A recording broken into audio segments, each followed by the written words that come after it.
Pemirsa, terima kasih Anda masih bersama dengan kami dalam program Update Bisnis. Pemirsa, literasi dan inklusi keuangan menjadi kunci penting dalam memperkuat ketahanan ekonomi masyarakat. Tidak hanya soal akses layanan keuangan, tapi juga pemahaman dalam mengelola dengan bijak. Untuk membahas lebih lanjut mengenai hal ini, hari ini kita akan berbincang bersama dengan Bapak Yuri Leonardi. Beliau adalah selaku Deputi Retail Financing Business Regional 8 Surabaya dari PT Bank Syariah Indonesia. Pak Yuri, alhamdulillah. Selamat siang. Selamat siang. Apa kabar? Baik, Pak Yuri. Sehat, Pak? Alhamdulillah sehat, Mas David. Seger banget nih kayaknya. Sama, Mas David. Saya ikutan Mas David aja. Apalagi awal tahun, Pak ya. Januari harus semangat nih, Pak ya. Ya, target baru, Target baru, kerjaan baru, planning baru, tapi planning semangat baru. Harus. oke. Demi Indonesia. Demi Indonesia.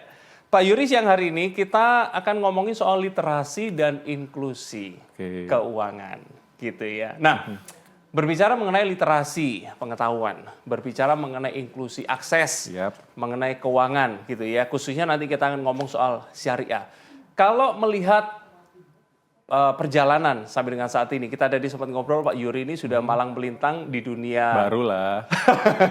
Baru 19 tahun. Baru 19 tahun ya, khususnya syariah ya. 19 tahun. Nah, kalau melihat perjalanannya, perkembangannya saat ini, sejauh mana kira-kira literasi dan inklusi yang sudah dipahami oleh masyarakat Indonesia?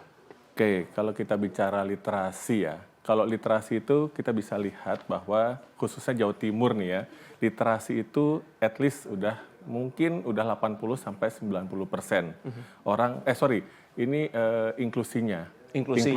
Aksesnya nih ya. Karena bank besar ada di Jawa Timur, gitu kan. Orang bisa akses dengan mudah layanan perbankan. Tapi tantangannya adalah bagaimana orang paham. Ngerti nggak produk yang mereka ambil itu, gitu kan. Sehingga memang dari tadi ya, inklusi itu sekitar 80-90% ya, khususnya di Jawa Timur. Untuk literasinya sendiri itu at least kurang lebih baru sekitar 50%-an.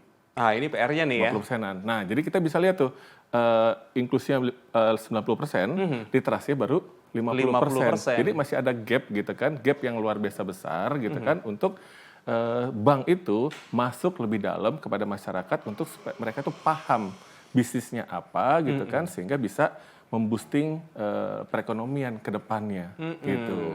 Jadi Bank Syariah sendiri kan kita tahu juga ya, growth kita saat ini itu year to year kurang lebih sekitar 9%-an. 9%? 9%-an. Year to year ya? Year to year gitu kan. Itu lebih besar dari perkembangan bisnis perbankan secara nasional. Wow. Jadi Bank Syariah sendiri, karena saya di Bank Syariah tentunya ya, dalam fase yang namanya akselerasi.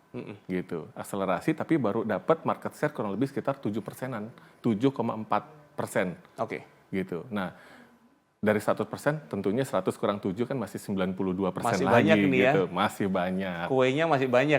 Masih banyak. Jadi tadi tantangannya adalah, kalau sebenarnya adalah di literasinya, Mas David. Karena aksesnya sudah ada mestinya. Aksesnya sudah ada, sudah besar, dan produknya pun sudah banyak. Banyak dan beragam. Gitu. Literasinya gitu ya. Yang perlu ditingkatkan. Betul. Nah, berbicara mengenai literasi dan inklusi sekali lagi gitu ya, itu dibicarakan bahwa tadi sangat penting dan sangat krusial bagi pertumbuhan ekonomi nasional. Kaitannya seperti apa itu? Jadi gini, kalau Bank Syariah itu sendiri gitu kan, kita itu menyalurkan pembiayaan, kita bukan kredit ya, kita menyalurkan pembiayaan langsung ke sektor real. Baik yang sifatnya korporasi, komersial, including UMKM.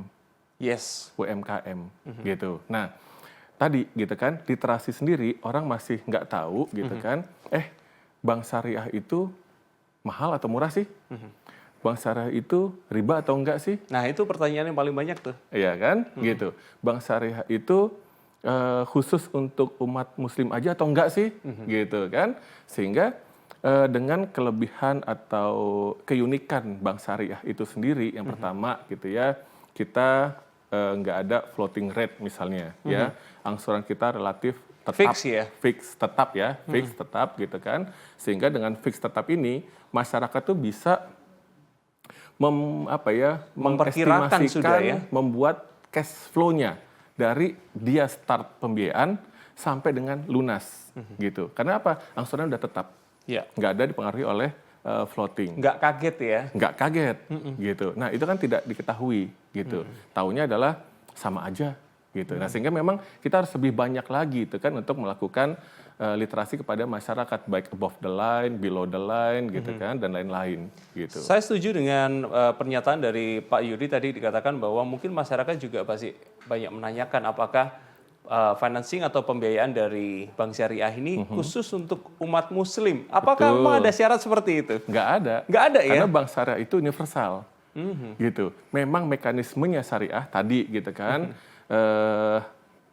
dalam sisi pembiayaan itu ditetapkan harga jualnya, sehingga harga jual itu yang diangsur oleh nasabah nantinya, nanti larinya ke fix angsuran tadi, fix installment tadi gitu. Nah kan masyarakat belum tentu paham itu. Nah kami ingin lakukan sosialisasi lebih dalam supaya masyarakat lebih tahu. Karena gini, ada satu tagline di BSI pada khususnya, kita pengen jadi 3 sahabat untuk masyarakat. 3 sahabat? 3 sahabat. Satu, sahabat finansial, tentunya karena kan perbankan nih, kita bicara finansial dong, gitu kan. Yang kedua adalah sahabat spiritual. Yang ketiga adalah sahabat sosial, gitu. Nah, 3 cara inilah perannya seperti apa tuh kira-kira itu? Kenapa? Tiga sahabat tuh punya peran masing-masing pastinya ya? Jelas, gitu. Karena kalau sahabat spiritual gitu kan, BSI ya, sebagai informasi buat semuanya nih ya, pemirsa ya, Mas David ya, BSI tahun 2024 itu sebagai perusahaan penyumbang zakat terbesar nasional, gitu ya. Nah, kita harapin tahun 2025 itu bisa lebih besar lagi, kurang lebih mungkin 300 miliaran menyumbangkan ke situ, gitu kan. Yang nantinya ini kan bicara masalah sahabat spiritual nih ya. Dari situ kita sudah ya, BSI itu sudah membangun nih Mas David, sudah membangun kurang lebih 8 masjid ya, Selindo gitu kan, ada di Cipali, ada di Bakauni gitu kan, ada di mana lagi itu Jogja, ada di banyak lah ya di Serang gitu kan, supaya apa? Supaya orang bisa tahu berbank dengan BSI itu nggak cuma sekedar bank pembiayaan atau nabung, tapi dari nabung sama pembiayaan itu bisa membawa dampak bagi dirinya sendiri, yaitu kemaslahatan tadi, uangnya dia dipakai untuk bangun masjid. Jadi kalau gitu melihat kan? masjidnya, wah ini ada peran dari saya juga nih ya. That's right, betul. Gitu. Nah larinya selanjutnya sahabat sosial. Kami juga punya kayak contoh nih ya, kita sama-sama tahu ada kejadian bencana alam di Aceh, gitu kan. Nah BSI hadir di situ, hadir untuk memperbaiki infrastruktur gitu kan, kita ngasih sembako dan segala macam untuk wilayah-wilayah terdampak.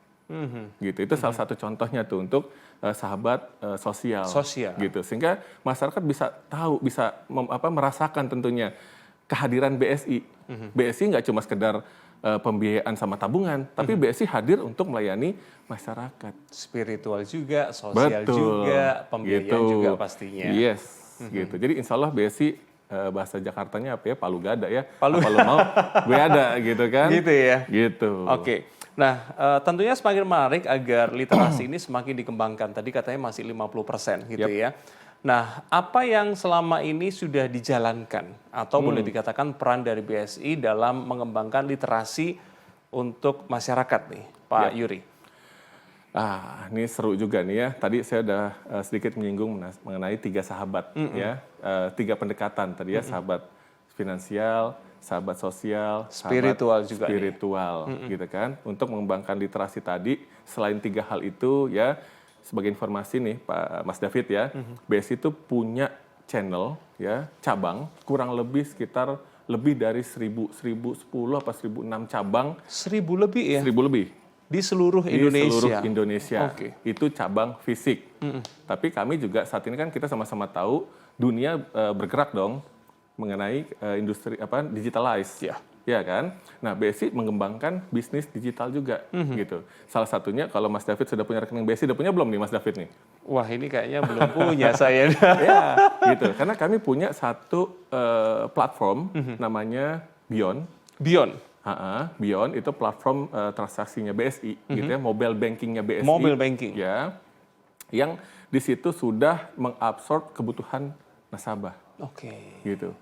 Ya, kalau bagi Muslim di situ ada azan, ada tempat lokasi masjid. Wah, lokasi bisa dibantu cabang. ya ngeliat di situ ya. Ada di situ. Oke. Gitu kan. Termasuk juga yang terbaru adalah nasabah bisa jual beli ya emas di situ. Wah, ini emas nih yang Gitu. sekarang lagi viral nih ya. Sangat viral. Betul. Gitu kan. Karena Bisa beli di situ. Bisa, Wow. karena BSI sekarang bukan salah satu-satunya bank yang punya lisensi bullion bank.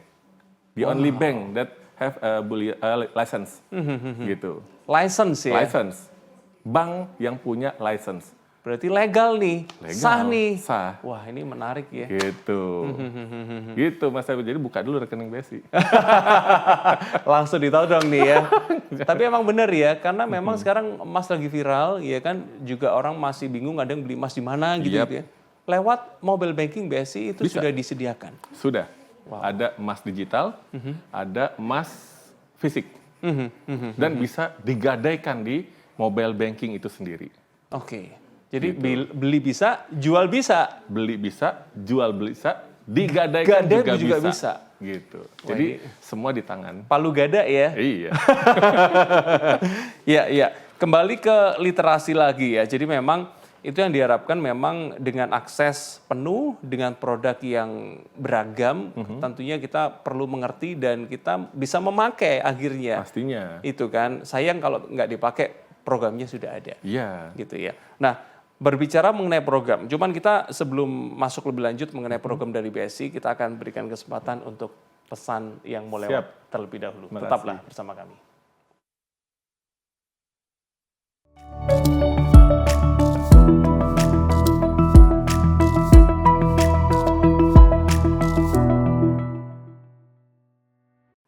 Pemirsa, Anda masih bersama kami dalam program Update Bisnis dan kita masih berbincang dengan Pak Yuri Leonardi. Beliau adalah Deputy Retail Financing Business Region 8 Surabaya dari PT Bank Syariah Indonesia.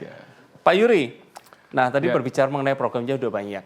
Ya kan, lalu dari mobile banking juga keren-keren fiturnya. Lengkap, bisa beli, jual emas, gadai pun juga bisa. Betul. Nah, tapi pertanyaan sekali lagi, banyak orang-orang atau bahkan UMKM ya yang belum mengerti hal itu. Sebenarnya sampai dengan sekarang tantangannya itu apa sih? Apakah banyak orang yang mestinya mereka mengerti, tapi mereka memang nggak mau lah? Seperti apa kira-kira? Ya, balik lagi tadi Mas David, masalah literasi, gitu kan. Banyak orang yang nggak tahu. Nah, kami lakukan salah satu poin paling penting nih, di Jalan Kartini, di Jawa Timur nih, Jalan Kartini, kami sudah punya satu tempat yang namanya Rumah UMKM Center. Rumah UMKM Center. Oke. Gitu. Nah, rumah itu nggak cuma jual produk-produknya teman-teman UMKM, kan teman-teman UMKM kadang-kadang gini, saya punya nih produknya, mau jual di mana? Ya. Gitu kan. Nah, BSI fasilitasin, kita display barang-barang mereka di rumah itu. Itu satu. Nah, habis itu produk saya belum halal nih. Misalnya gitu kan, kami siapin juga di situ untuk sertifikasi halal. Oh, serius nih? Serius gitu. Nah, habis itu apa? Oh, gimana sih cara bikin laporan keuangan yang kira-kira bagus? Kenapa? Nah, karena UMKM kan nggak boleh stuck di situ aja. Dia harus terus berkembang sampai nanti bisa jadi walau alam gitu ya, jadi korporasi baru. Sehingga kami ajarin di situ mengenai gimana cara bikin laporan keuangan dari yang in-house. Nah, tergantung nanti dia berkembang terus gitu kan, sampai yang nantinya audited. Nah, jadi semua hal itu kita ajarin di situ. Nah, itu bagian dari pengembangan literasi yang kami pengen gitu kan kepada nasabah-nasabah UMKM yang tadi Mas David tanyain gitu kan, supaya mereka naik kelas. Gitu. Wah, ini menarik nih ya, karena memang banyak teman-teman juga yang punya usaha tapi bingung cara ngurus halalnya seperti apa. Apalagi ngomong soal keuangan, ngatur duitnya seperti apa, masuk keluarnya seperti apa, diajarin ya. Diajarin sampai kemarin itu saya pembicara ya ngajak teman-teman dari BRIN waktu itu. Kita gimana caranya itu ngajarin mereka untuk nge-branding produknya. Supaya misalnya kita tahu BSI logonya seperti apa sih. Jadi cukup dikasih logo aja, oh itu BSI. Oke. Gitu. Nah, kita pengen teman-teman UMKM juga bisa sampai levelnya ke situ sehingga mereka jualan misalnya pisang goreng. mereknya X. Nah, X itu tahu, oh ini yang penjual adalah si Yuri tuh, gitu. Nah, kita ajarin kemarin sampai ke hal itu. Ada syaratnya nggak sih untuk Kenapa? dapat pemahaman seperti itu? Untuk yang ke sana itu ada syaratnya nggak? UMKM yang seperti apa? Nggak ada. Jadi lanjut nih Mas ya, lanjut ya. Jadi selain rumah UMKM, kami juga punya program Talenta Wirausaha. Talenta Wirausaha ini dimulai dari pemula, ya, benar-benar orang yang basic nggak punya usaha, itu bermula dari ide doang, dijual ide gitu kan, sampai yang benar-benar punya usahanya. Aplikasinya ya? Aplikasinya udah jualan intinya gitu, gitu. Dari yang punya ide aja gitu kan, kita kompetisiin, ya, sampai yang punya usaha kita kompetisiin. Nah, kita cari pemenangnya, nanti kita kasih bantuan. Gitu. Ini terakhir itu kemarin kalau nggak salah ada yang menang di kompetisi di luar negeri deh kalau nggak salah. Salah satu pemenang dari Talenta Wirausaha BSI. Karena pesertanya baik dari wira swasta, ya, wirausaha, sampai ada mahasiswa, Mas. Mahasiswa yang di kampus-kampus pondok pesantren yang berbasis muslim gitu kan. Karena santripreneur namanya gitu kan. Sampai misalnya di kampus-kampus besar kayak UNER, kayak UB dan segala macam. Gitu. Yang kita bikin kompetisinya. Jadi kalau ditanya siapa aja bisa masuk, jawabannya bisa. Semuanya bisa ya? Bisa. Bahkan yang Setiap cuma punya ide doang, nggak punya apa-apa, bisa ke situ? Bisa. Gitu. Kita ajarin, kita mentoring gitu kan. Nah, nanti pemenangnya baru gitu, mendapatkan supportnya dari BSI. Gitu. Sangat perhatian sekali ya BSI ini ya, untuk para UMKM ya. Karena masuk visi kami, Mas David, masuk visinya BSI, kita juga pengen ngembangin UMKM menjadi, kan kita sama-sama tahu lah ya pada saat dulu krisis moneter 98, yang bertahan siapa? UMKM kan, gitu. Nah, UMKM jadi salah satu pondasi dasar Indonesia juga. Kenapa kita nggak sentuh, kita nggak pegang mereka, gitu. Nah, ini menarik ya. Jadi memang kalau misalkan UMKM juga tidak berkembang, tentunya ekonomi nasional juga tidak bisa berkembang juga. Betul. Dari sana fondasinya gitu ya. Nah, masuk lebih dalam lagi mengenai pembiayaan gitu ya. UMKM berkembang pastinya mereka mungkin tertarik akhirnya dengan pembiayaan. Dan kembali lagi ke literasinya gitu ya. Kira-kira pembiayaan seperti apa yang bisa mereka dapatkan. Namun kita stop dulu nih, kita tahan dulu, kita mau kasih kesempatan untuk peserta yang mau lewat berikut ini. Oke.